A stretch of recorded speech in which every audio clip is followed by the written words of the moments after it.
Reality Transurfing, Book 3, Forward to the Past, Chapter 1, Increasing the Level of Your Life Force. Increasing the level of your life force doesn't at all mean that you should be accumulating it. This might strike you as odd because we are used to phrases like, I don't have enough energy, or I'm full of energy. You can only accumulate physiological energy, and that in the shape of calories. You just need to have a fairly good diet and rest regularly. There is no place in the human body for the free energy to accumulate. It comes into your body from space. If your channels are wide enough, you've got energy. If they are narrow, you don't. Thus, having a strong life force is first of all about wide channels. There is unlimited free energy in any given particle.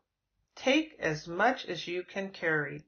You need to learn how to let this energy into yourself and how to feel that you are part of the universe.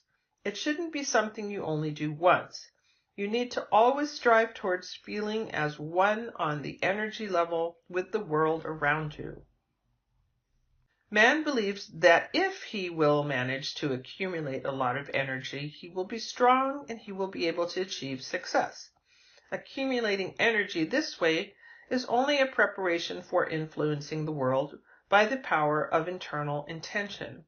As you already know, any attempts to change or conquer the world by means of force is an extremely difficult, unrewarding, inefficient thing to do.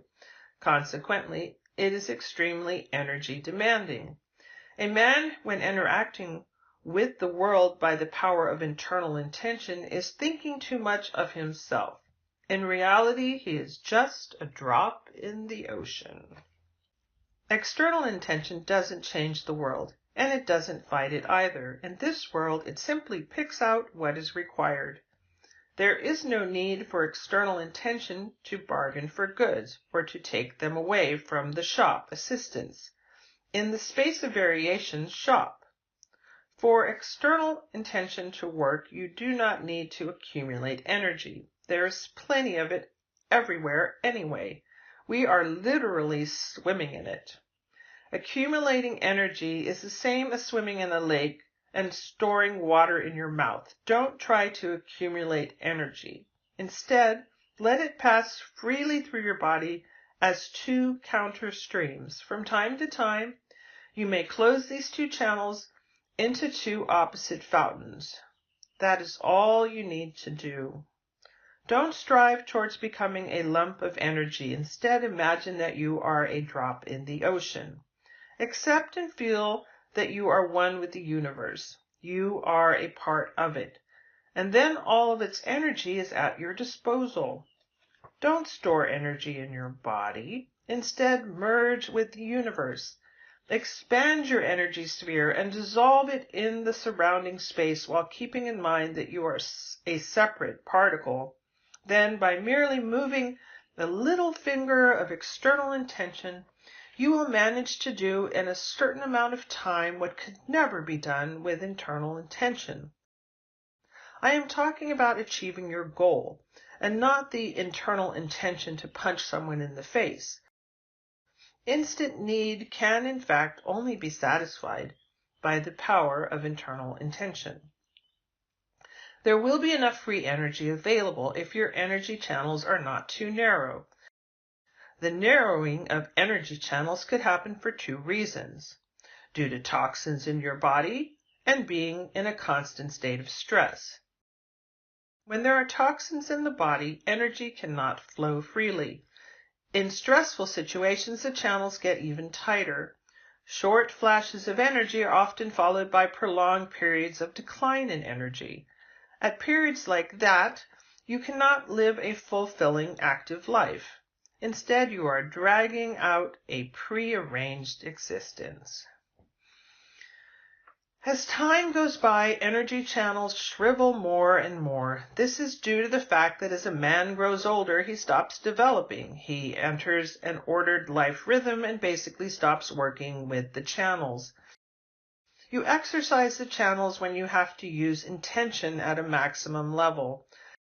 By achieving vitally important goals, you are stimulating intention, and thus the channels. As soon as the main peaks have been taken, the bar of intention is gradually lowered. And then the time comes when in the evening, and not only in the evening, you only want one thing: to spread out in the armchair in front of the television. The energy channels are narrow, there is no energy of intention, and life is a burden to you rather than a source of joy. Fortunately, you can easily do something about that. You won't have to force your intention to reach new tops. Energy exercise is great training for energy channels, but it would be even better if you were to, as often as possible, carry the feeling of central channels and the ethereal body. Being in this state has a lot of advantages. You are in harmony and balance with the world around you. You are very sensitive to the changes in your surroundings, and you are successfully moving with the flow. You are connected to the information field, the unlimited source of creativity. You get access to the energy of space. You are transmitting a harmonious radiation which creates an oasis of well-being and success around you. But most importantly, you are acting on the border of the unity of your soul and mind. That is, in your acting, you are closer to external intention. So your ability to control external intention develops, and thus your desires get fulfilled increasingly faster and easier. It would be enough to now and then during the day activate the fountains of the energy flows and try to boost them in your mind. Just don't be diligent, and don't exert yourself in this endeavor. If while practicing you feel a bit heavy in your head, then the rising stream exceeds the descending stream in its power. In that case, you should focus your intention on the descending stream and boost it a little bit. The streams must be in balance so that the central point is somewhere in the middle of your body. From that point, mentally direct your radiation at the entire energy sphere. While doing that, the sensation of your ethereal body will get significantly stronger. Thus, you should obtain an integrated sensation of the rising and descending flows connected with the feeling of your energy body. If one were to focus attention on the descending stream, the energy center will move down. And the other way around, if one were to focus on the rising stream, energy will accumulate in the upper part of your body. Moreover, the physical center of gravity will move just like the energy center. You could make use of this particular quality of energy streams when doing sports. If you need to stay strong on your feet, like for example in alpine skiing, you only need to increase the descending flows. If you need to jump, then increase the rising flows. Masters of martial arts are well acquainted with these particular qualities of the energy flows. There are such experts that are practically impossible to move if they have focused on the descending stream. And then there is the opposite case. If the master has focused on the rising stream, he could perform the most incredible jumps. When exercising, pay attention to the central channels. You shouldn't be doing it all too diligently. Diligence will get you nowhere. Just once in a while, throw your inner gaze on the area in front of your spine and imagine how the rising flow is moving upward and the descending flow is moving downwards. If you will keep moving the central flows in your mind, then gradually you will develop a free habit of sensing them. It may seem that some movements do not in any way match the visualization of the flows. Do not be in a rush. With time, you will learn to easily match any movement with the sensation of the flows. If you are doing muscle strengthening exercises, you could significantly increase your life force by focusing your attention on the central flows. When doing a muscle challenging movement, attention should be focused on your muscles. When doing an inverse motion, where your muscles relax, attention should be switched over to the central streams. You should hold a moment of relaxing your muscles for 1 to 2 seconds and feel the movement of the flows. Let's take the pull-up exercise on a horizontal bar as an example.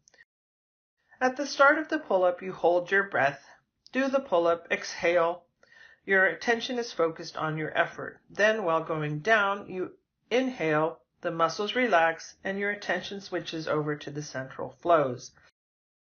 Imagine that during the relaxing, the central flows are moving simultaneously in both directions. You must straighten out your elbows all the way and hang on your arms 1 to 2 seconds. Then you will clearly sense the energy flows. It is as if they have been released and start moving little by little. You do not need to increase their movement in the moment of relaxation. Release them and give them the opportunity to move freely. While doing push-ups on the floor, you could do the opposite and push the central streams along by force. Having straightened your arms, you should simultaneously push the streams with force in your mind on the exhale. Inhale and exhale while doing the exercise in the order that suits you best so it doesn't cause any discomfort. But overall, in the majority of muscle strengthening exercises, at the effort-demanding moment, you should hold your breath or exhale. And at the moment of relaxing the muscles, inhale. Having paid attention to the flows, you are thus already stimulating their getting stronger. Alternating effort and relaxation stimulates them even more if you direct your attention correctly. At the stage where you tighten your muscles, the flows have stopped and contracted like springs. During the stage of relaxation of your muscles, the springs are straightened and the force of the flows increases. After the tensing, the accumulated and contracted energy is released and is literally pushing its way through the central channels by force. Increasing the level of your life force won't only increase your vitality, but it will also make you a more influential figure. Your radiation will get weightier. This will come in handy when you need to influence someone or convince someone of something. There are also well-known methods of influencing people by interfering with their energies, but these go against the principle of transurfing, which says that you have no right to change anything. You have only the right to choose. There is no need for you to fight or put pressure on the outside world. It is a very inefficient method of achieving your goals. As you know, the world usually answers to any pressure in kind. The higher the level of your life force, the better people treat you because they feel your energy on a subconscious level, and in some sense they even use it. But ordinary people do not feed on your energy on purpose like pendulums. It is as if they are bathing in someone else's life force if there is plenty of energy and it is overflowing from your fountains. By granting the excess energy to others, you get them to like you. People are so used to giving away their energy to pendulums that they are always happy to come across a source that is actually giving out its energy. Among these sources, we find so-called magnetic or charismatic individuals. People say about them, he or she possesses an unexplainable charm, a magnetism of some sort, and it is not surprising. What is more appealing to you, a puddle with stagnant water or a spring with pure water? Do not worry if others use your energy.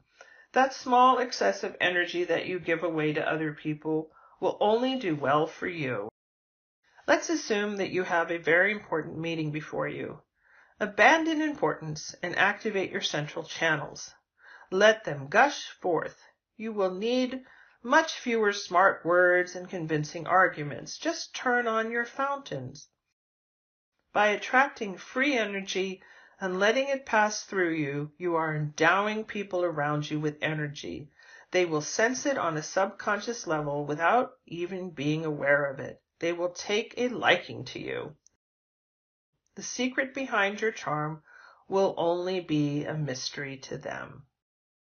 End of section.